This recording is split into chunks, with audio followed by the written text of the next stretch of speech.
Democrats are coming out of the woodwork to protect women from the horrors of pregnancy resource centers. You know, those places that provide prenatal vitamins and ultrasounds, those devils. Well, we'll look at Planned Parenthood and what they actually do and compare that to pregnancy resource centers. We'll do that and more today on Indie Thinker.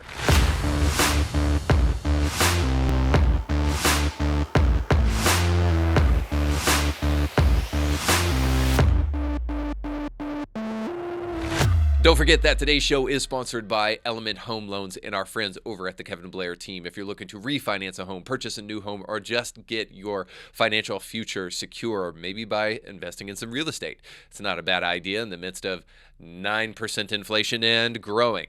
So if you're looking to do that, you need to go to kevinblairteam.com today and get pre-approved for a home loan. Let them finance your financial future, and you'll be putting your financial future in the hands of people who actually care about you and the things you care about. Go to kevinblairteam.com today, and when you do so, let them know that Indie Thinker sent you. By now, you know that What is a Woman has become one of the most successful documentaries in a long time, and certainly this year.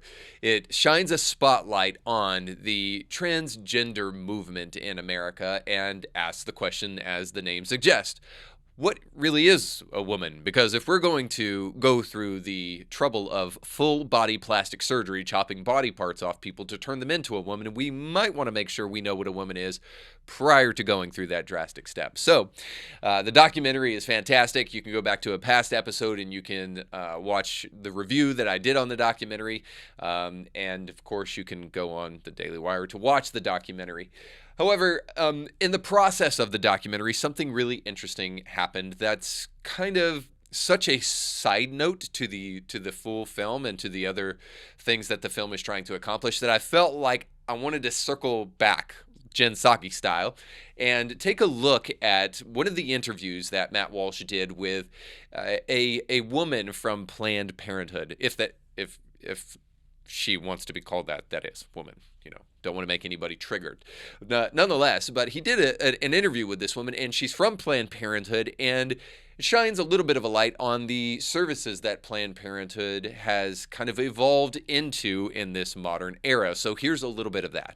My name is Michelle Forcier, and I have a medical degree from University of Connecticut, residency, University of Utah Pediatrics, and I've worked for a number of different Planned Parenthoods for 20 years. I do advanced contraception and abortion, as well as gender hormones, and sort of looking at the whole sort of schema of gender, sex, and reproductive justice. So as you can see, the clip right there kind of answers the question for you. If you were wondering what Planned Parenthood is up to these days, not only are they in the business of providing abortions for people, but they are also in the business of what they call gender-affirming care. Now, you might ask yourself, what does Planned Parenthood, right? The name suggests that they're trying to help people plan their parenthood, have to do with making you sterile through full body plastic surgery the rest of your life. Not to mention the fact that if you are a man and become a woman and are sleeping with men,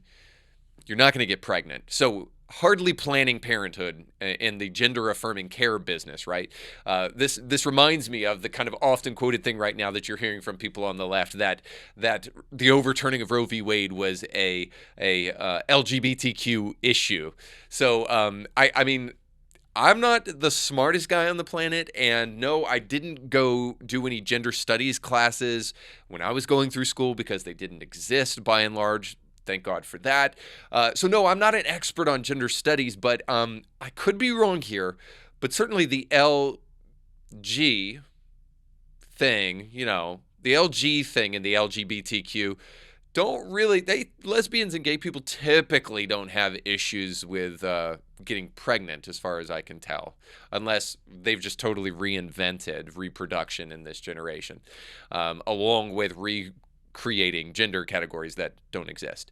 So suffice to say, the answer is clear. Planned Parenthood, as Christians have been saying for a long, long time, has nothing to do with planning parenthood. Actually, it has to do with something else. We'll get to that in a moment. But I want to show you what the left, the most recent leftist tactic that I guess, desperate politicians have been lobbying at not only the pro-life community, but Republicans in general, to try to muster up some kind of animated base for their failed policies in America. Their latest attempt to do this has been to attack pregnancy resource centers. So here you can see the very Native American Liz Warren attacking pregnancy resource centers for the horrors of actually helping women know what they're getting into when they not only get pregnant, but also when they contemplate an abortion. So here's Liz Warren's rhetoric on the subject. Massachusetts right now, those crisis pregnancy centers that are there to fool people who are looking for pregnancy termination help outnumber true abortion clinics by 3 to 1. We need to shut them down here in Massachusetts, and we need to shut them down all around the country. You should not be able to torture a pregnant person like that. Now, while it sounds a little radical to consider an ultrasound actually tormenting and torturing women, there are some other facts that are a little bit inconvenient for our buddy Liz Warren. The first of which would be this, that a pregnancy resource center, by the way, not a crisis pregnancy center, she should at least know what they're called if she's going to attack them. A pregnancy resource center actually under federal law is not allowed to tell people that they can provide abortions for them. They can tell them only the services that they provide. And if the person wants to stay and get those services, fine. This is yet another attempt to try to treat women as though they are completely incompetent, and that if they do not have the right to eliminate the life inside of their womb, then they will somehow fall on the ground, oddly enough, ironically enough, in the fetal position and die themselves. This, of course, is the most demeaning and horrible way that you could actually treat a human woman. A person can gladly go into a pregnancy resource center where they can actually get what their namesake suggests, resources for their pregnancy. Because that is exactly what pregnancy resource centers provide. You can go back to a past guest episode on our show where we had Jenny Landreth come in from our local pregnancy resource center, and you can hear all of the services, all of the resources they provide. I'll give you a small list now. They provide prenatal vitamins. They provide ultrasounds. They provide resources for parenting.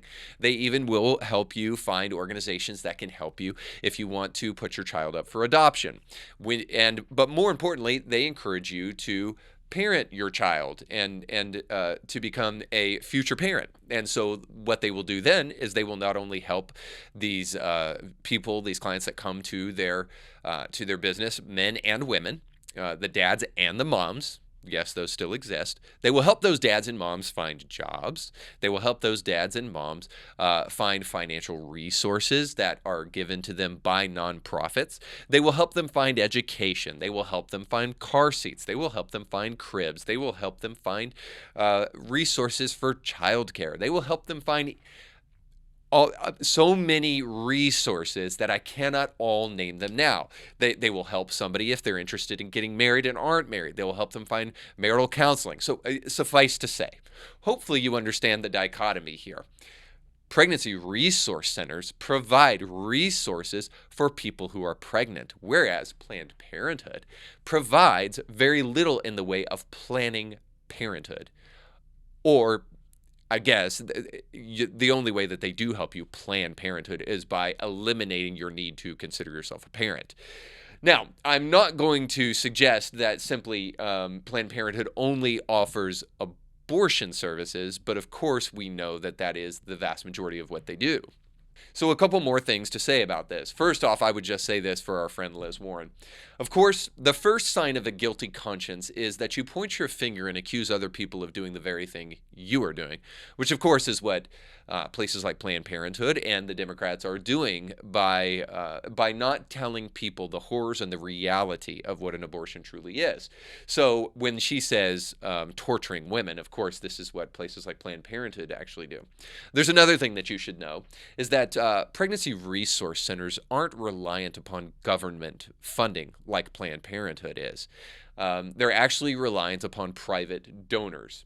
And then you should know this other fact about the rhetoric around pregnancy resource centers, you should know that the left is really, really talented at giving a category to anything they don't like. We talked about Christian nationalism in our last podcast episode. You can go back and check that out with our Jordan Peterson message to churches and why it was so important that he gave that message. But suffice to say, anything we don't like is evil, according to the left.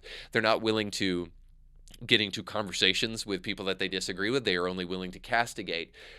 So that's a couple of little things that you should know, is that pregnancy resource centers are the latest on the list because they actually stand in the way of policies that the left loves, and anybody who does that is immediately evil, even if the facts kind of don't bear witness to that.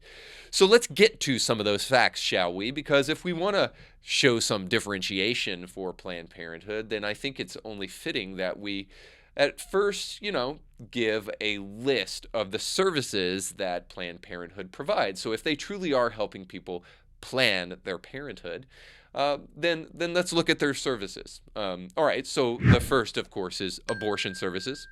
Abortion referrals. So if the Planned Parenthood doesn't actually provide an abortion, they'll make sure to refer you to someone who can. They provide birth control. They provide emergency contraception. That means that they will give you the abortion pills. So if you believe that you are pregnant, you can go get an abortion pill and you can terminate that as quickly as possible. They will give you patient education, so they say. And finally, I'll bet you'll never guess. This goes back to our Matt Walsh kind of reference at the beginning of this film. They are now, in this new era, providing transgender hormone therapy. Now, mind you, that this abortion giant has insisted for years that abortion is just a small portion of what they do. And so now they can double up on that by now providing sterilization services to people by changing their gender. So I ask you, what does an organization like Planned Parenthood have? What business do they have fiddling with people's gender exactly? Why do you think they're in that business? So it clearly has nothing to do with parenthood, right? Maybe it's the opposite of parenthood? But could it be that Planned Parenthood, as Christians have been saying for a long time, is nothing more than a eugenics clinic that likes to terminate life? What would work for you? Don't lowball it. Okay. Tell me what you really. $75 a specimen. Oh, that's way too low. Or maybe it's the fact that what Christians have been saying all along too is not that this is a place to plan your parenthood, but actually it's just one big Ponzi scheme. Planned Parenthood actually is a place that gives millions upon millions, hundreds of millions of dollars each year to Democratic candidates. And this is a supposedly nonprofit. A nonprofit, again, by the way, especially with my background in church, I'll tell you, a nonprofit is supposed to be apolitical. In fact, you can get your nonprofit status removed for endorsing a particular candidate. Well, geez, sure is odd that Planned Parenthood is giving away tens of millions of dollars every year to political Democratic candidates. So let me give you some of the receipts to that accusation. Are they really a Ponzi scheme? Well, let me give you a couple of stats. Planned Parenthood became a billion-dollar organization on the backs of taxpayers. They earned $128 million in revenue with $1.4 billion in net assets last year alone. In the same year, federal and state governments gave them over $528 million to fund their lucrative programs. With those taxpayer dollars, they fund Democrats like Joe Biden. According to Forbes, a PAC associated with Planned Parenthood, which is how they get away with giving money, they create PACs, gave $45 million to Democratic candidates in 2020. But don't worry, they evenly support both Republicans and Democrats because they give 99% of their money away to Democratic candidates and 0% to Republican candidates. Furthermore, Planned Parenthood is the largest abortion provider in the world and performs 1 in 3 abortions in the U.S. They reported performing 327,653 abortions last year.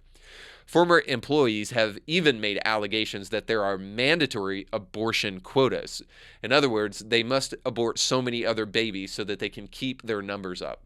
All this is done against these other very sad numbers, like compared to over 300,000 abortions, they only helped 1,800 babies be adopted through adoption referrals, and just 18,684 prenatal services last year. So that, in other words, to actually help people plan their pregnancy, offer prenatal services, they only gave away 18,000 of those services.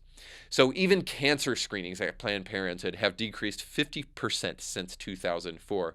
So I'm no genius, but I think you, like me, can probably put the numbers together. Planned Parenthood is in the business of exterminating pregnancies. Let's go further. Planned Parenthood has been accused of financial fraud with taxpayer dollars. In 2013, an affiliate paid a settlement of over $4 million to Texas for Medicaid fraud. Similar investigations revealed over $8 million in possible fraud across different states. This is all your money, by the way. Planned Parenthood has opposed legislation that would protect infants born alive after failed abortions and tried to derail an anti-human trafficking bill because the legislation included a long-standing and widely supported policy against taxpayer funding of abortion. Look, all I'm trying to say at the end of the day is that Planned Parenthood and places like them, and by extension Democrats and liberals and progressives, they exploit children in utero and ex utero.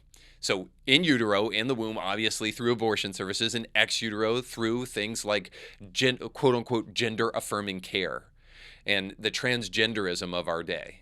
And I just think in the face of injustice, somebody needs to do something. Somebody needs to do more than just allow people to use talking points to lie to us. When in the face of such absurdities, we must stand for something. And yet in the midst of this, I keep on hearing from both sides of the aisle, and specifically from people who should know better. I hear from Christians that a woman's right to choose is sacred. From the beginning, a pro-life God created humanity to be pro-choice. And the choice included the ability to choose good or bad. Almost from the get-go, humanity chose to be pro-death. So before we were even created, God came up with a pro-choice plan to be able to turn pro-death into pro-life. Now, it's one thing if you don't believe that what's inside of you is a life, and you've been so ideologically possessed and lied to that you don't think that it's a life, but it's a cluster of cells. But I'm hearing more and more people say that even though they believe that it's a life inside of your womb, that you should still have the right to eliminate it. I heard Bill Burr say this just recently in a comedy special. He said that he is pro-choice, but he believes that what's inside of a woman is truly a life. And he gave this analogy. He said, if I'm making a birthday cake, I mix it up and I throw it in the oven. While it's cooking, if you take it out of the oven and you throw it across the room on the floor, you just ruined my birthday cake. And I'm going to say, hey, you ruined my birthday cake. And the person may respond, it wasn't a birthday cake, it was just batter inside of a pan. And then Bill Burr said, well, if you hadn't thrown it across the floor, of course with expletives laden throughout it, it would have been. And that's the point. So if it's going to be a baby eventually when it comes out of the magical vaginal canal, then it's quite likely that it is a baby in your belly still, and it is still a life, and shouldn't be interrupted with if you leave it alone. If it's going to be a baby, then guess what it is before you leave it alone. And the point is, if it is a life and it's in danger, somebody needs to stand up for it. And I specifically believe that there needs to be more men who are speaking out about this issue in the face of people saying my body, my choice, and that men shouldn't have any say-so on this issue. Nonsense. If we need heroes to defend pregnancy resource centers and heroes to defend the unborn, defenseless babies, who better than men to take a stand and fight back? And I don't mean that with anything other than with your volunteer hours, with your money, and with your rhetoric. To actually take a stand and be bold once again to speak on this issue. The story that comes to mind is Don Quixote.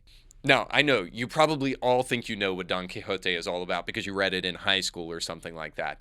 But contrary to popular belief, Don Quixote is actually not about an insane dude fighting windmills. It's not about a delusional person who is mentally unstable. That's not what it's about. What Don Quixote is actually all about is a beautiful story, by the way. It's about the last days of chivalry, the day before chivalry died, I guess, as it were, because he was the last chivalrous person. And it's about a person who wishes to hang on to what is perceived as antiquated ideas in the midst of an elitist class that looks down upon the past and rapes and pillages in the present. So Don Quixote is the laughingstock of everybody in society because he cares about virtue, heroism, bravery, while the modernists of his day all mock him for these notions, preferring rather to uphold egoism and preferring rather to look to immorality and snobbery as virtuous positions. So they would rather sexualize and despoil Dulcinea before they would ever wish to risk their life to save her. That's the kind of people of Don Quixote's day. And so as you can see, he's a breath of fresh air. So the idea the book gives us is it's better to be mad than sane in a world where immorality has become good.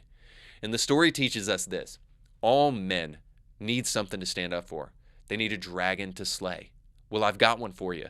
Christian men, godly men, men of conscience and courage, you need to boldly stand up and defend pregnancy resource centers. And you need to volunteer. And you need to contribute. And you need to speak up even when you're told to shut up. As people like Liz Warren and other Democrats attack the reputation and the role of pregnancy resource centers, I hope you'll say, not on my watch. You can be an elitist, you can do as you wish, and you can mock those with a moral sense of duty if you want to. But as for me, I'm going to be standing and fighting for what is right, and I'm going to use reason to make a difference. For the love of God, do something and quit equivocating, because when you do, you don't sound like you're compassionate. Christians, when you say, well, I'm a man and I can't speak to this issue because I'm a man, you don't sound like a thoughtful person. You sound like what Sancho Panza was writing. Free choice is not sacred. The right choice is sacred. That's why God gave it to you. He didn't give you free choice because he is totally indifferent to what you do with it and to the suffering and the heartache that is caused when you choose the wrong thing. So his heart is towards abortive mothers and aborted babies. He does care. And he gave you a free choice so that you could do something about it. Like Christians did with slavery back in the day. We need to stand and we need to win because lives are at stake. So pray, volunteer, and defend pregnancy resource centers. Defend the unborn and defend women so that they will not be lied to about the baby that's in their belly. All right, guys, thanks so much for watching. I hope that helped. If it was helpful to you, please make sure to comment below. Don't forget to like, share, and subscribe. We'll catch you next time. You can catch brand new episodes of Indie Thinker with Reed Huberman every Monday and weekly bonus episodes to keep you thinking throughout the week. But you have to subscribe and click the bell to be notified when new episodes drop. If you enjoy this content, make sure to like this video and share it with friends.